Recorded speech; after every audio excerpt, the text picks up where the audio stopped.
ચલો સ્થાનિક સ્વરાજ્યની ચૂંટણી પહેલા ભરૂચ ભાજપ બન્યું વધુ મજબૂત. આપના 25 થી વધુ કાર્યકર્તા ભાજપમાં જોડાયા. અંકલેશ્વર તાલુકાના આગેવાન હિતેશ વસાવા પણ ભાજપમાં જોડાયા. જિલ્લા ભાજપ પ્રમુખ પ્રકાશ મોદીએ ખેસ પહેરાવીને તમામનું સ્વાગત કર્યું.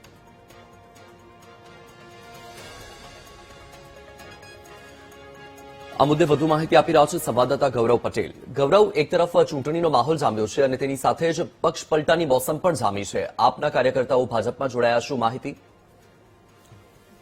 જી, ચૂંટણીનો માહોલ જામ્યો છે ત્યારથી જ પક્ષપલટુઓ ચાલુ થઈ ગયા છે. ત્યારથી ગત રોજ આમ આદમી પાર્ટી તથા કોંગ્રેસના ઘણા એવા જે યુવા આગેવાનો હતા જે ગત રોજ બીજેપીની અંદર જોડાયા છે અને મોટા પાયે સારંગપુર ગામ અને જે નજીકના જે એવું કહેવામાં આવે છે મુખ્ય ગામો છે ગ્રામ પંચાયતની ચૂંટણીની અંદર, તે ગામો આજે બીજેપીમાં જોડાયા છે. જી બિલકુલ, માહિતી બદલ આભાર ગૌરવ.